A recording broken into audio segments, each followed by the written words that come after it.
harus juga siap dengan konsekuensinya sih dengan itu gitu. Jadi abang menerima itu nggak salah abang sebalaku kuasa hukum untuk sebagai PH daripada si suami. Nah, versi daripada si netizen ini itu beranggapan,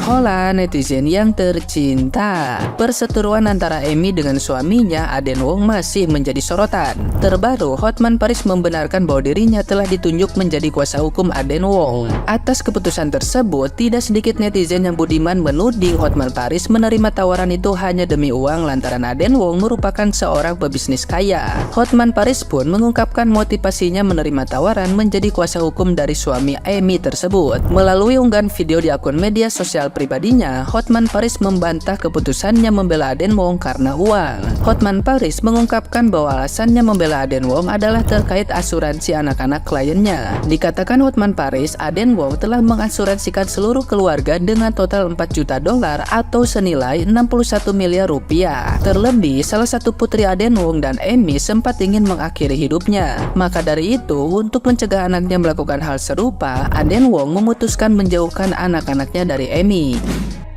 Sementara itu, Emi menghargai alasan Hotman Paris dan timnya menjadi kuasa hukum bagi Aden Wong, suami Emi. Emi hanya menitipkan anak-anaknya kepada Hotman Paris. Dia sekaligus mengucapkan terima kasih atas atensi yang diberikan Hotman Paris. Selain itu, Emi berharap Hotman Paris bisa menasihati suaminya. Emi menegaskan fokusnya saat ini hanya kepada anak-anaknya.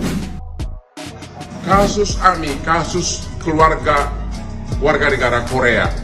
Apakah Hotman terima kasus ini hanya demi honor pengacara receh dibandingkan dengan klien Hotman yang membludak berbagai konglomerat? Inilah motivasinya. Suaminya cerita ke saya bahwa suaminya ini mengasuransikan seluruh keluarga termasuk semua anak-anaknya di Singapura senilai 4 juta dolar. Kalau salah satu yang meninggal anaknya, maka bapak atau ibunya bagi rata akan dapat klaim asuransi yang sangat besar. Anaknya ini, yaitu putrinya, di Oktober 2023 sudah mencoba bunuh diri dengan cara memotong urat nadinya berkali-kali, tapi gagal karena kurang dalam. Dan Anda sudah melihat video di mana anak putrinya ini hubungannya sangat tidak harmonis dengan ibunya.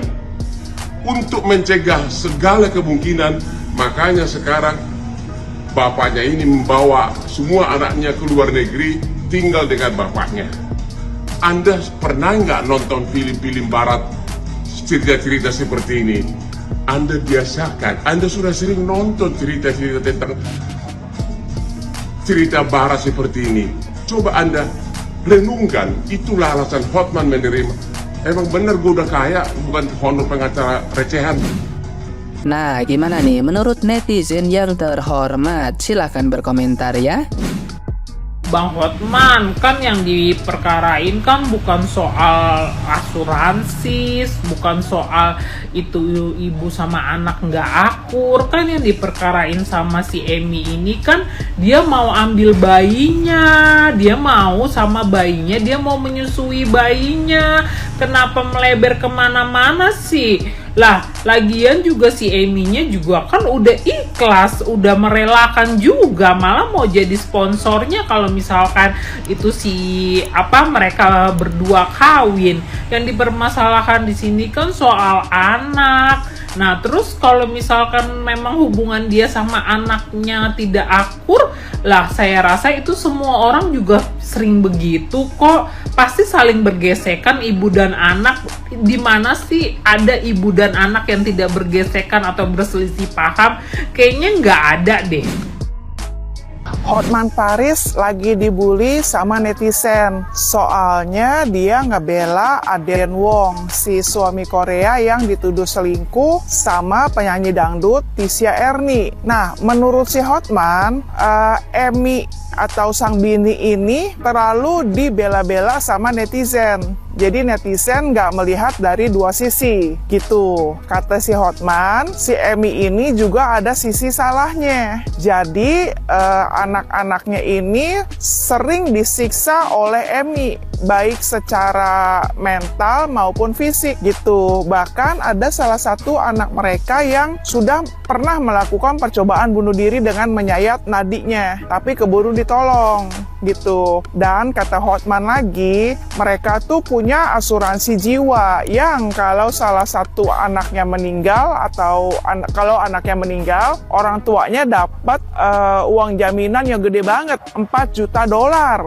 Kalau itu dolar Singapura berarti sekitar 40 M rupiah gitu, teman-teman. Nah, saya nggak dalam posisi sebagai hakim yang menghakimi siapa benar siapa salah, karena ini urusan rumah tangga orang. Kita nggak tahu yang keadaan sebenarnya tuh kayak apa, kita cuma tahu dari luar aja. Nah, biarin pengadilan aja yang memutuskan nanti siapa benar siapa salah gitu. Nah, teman-teman, di sini kapasitas saya adalah untuk membahas masalah asuransi, di mana banyak pertanyaan, kalau orang bunuh diri itu dijamin nggak sih dalam asuransi jiwa gitu. Nah, itu dijamin dalam asuransi jiwa, tapi ada masa tunggunya 1 atau 2 tahun tergantung dari polis masing-masing. Jadi kalau sebelum lewat masa tunggu terus ada bunuh diri, itu nggak dijamin dalam asuransi jiwa. Gininya itu Bang, kalau boleh saya komentar ya terkait dengan kasusnya Ibu Emmy Korea ini, sebenarnya para netizen itu mengapa mereka menyalahin Abang itu karena memang ada 2 versi yang berbeda menurut pendapat Abang sebagai kuasa hukum ataupun lawyer daripada pihak si suami daripada Ibu Emmy ini. Itu Abang bercerita tentang masalah bagaimana perlindungan terhadap anak ini secara hukum sebagai kuasa hukumnya untuk menjalankan profesi Abang itu. Dan memang tidak ada salahnya sih untuk kita sebagai lawyer ini untuk menerima sebagai kuasa hukum daripada klien yang seperti apapun, kita harus juga siap dengan konsekuensinya sih dengan itu gitu. Jadi Abang menerima itu nggak salah Abang sebalaku kuasa hukum untuk sebagai PH daripada si suami. Nah, versi daripada si netizen ini itu beranggapan dan memiliki pola pikir itu bahwasannya Abang tuh membela yang salah, begitulah ya menurut mereka itu. Karena apa? Mereka memakai perasaan dan hati nurani, yaitu seorang ibu yang dipisahkan dari anaknya gitu ya. Nah, pikiran daripada netizen ini adalah sesuatu yang miris dan empati. Tahu sendirilah masyarakat Indonesia ini, kepeduliannya itu sangat tinggi gitu, bentuk kepeduliannya empati terhadap seseorang itu. Jadi mereka itu beranggapan itu mungkin Abang membela yang salah dan memihak kepada pihak yang salah.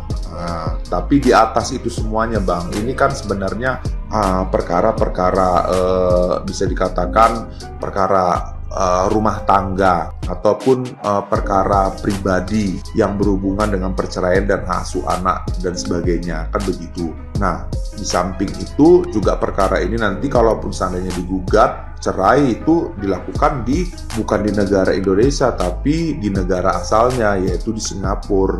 Nah, alangkah baiknya nih Bang, dari pengacara junior orang Abang nih yang tinggal di Sumatera Utara, alangkah baiknya karena berhubung ini adalah perkara bisa dikatakan pribadi atau perkara keluarga, alangkah baiknya kita sebagai lawyer, Abang sebagai lawyer, untuk memediasi ini agar mereka dapat bertemu dengan secara baik-baik tanpa adanya gap-gap. Apalagi tuh si anak tuh udah bersuara juga di medsos, padahal nggak baik juga karena mereka di bawah umur. Secara privasi juga sebenarnya mereka itu harus juga nggak boleh terpublish untuk mengatakan sesuatu hal-hal buruk tentang ibunya.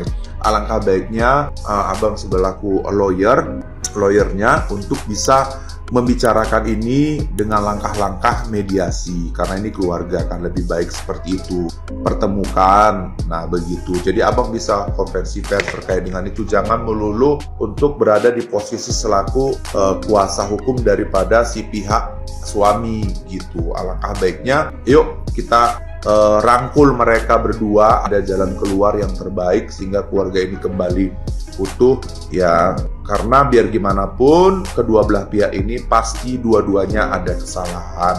tidak luput dari kesalahan, pasti dua-dua ada yang salah. Cuman bagaimana kita selaku lawyer bisa memediasi ini, bisa mengambil jalan tengah yang terbaik sebelum masuk ke ranah hukum yang lebih jauh. Apalagi kalau namanya sudah sampai di persidangan nanti, itu hak abang untuk melakukan pembelaan mati-matian terhadap klien abang tersebut. Ya, tapi ini kan ranahnya belum sampai ke sana. Jadi masih ada banyak jalan untuk bisa mempertemukan, apalagi itu seorang ibu yang sangat miris ya, dipisahkan dengan anaknya yang masih bayi, masih sangat kecil. Ya, itu ya dianggap suatu perbuatan yang sangat tidak baik lah, memisahkan ibu dengan anaknya. Jadi saran saya sih begitu aja sih bang.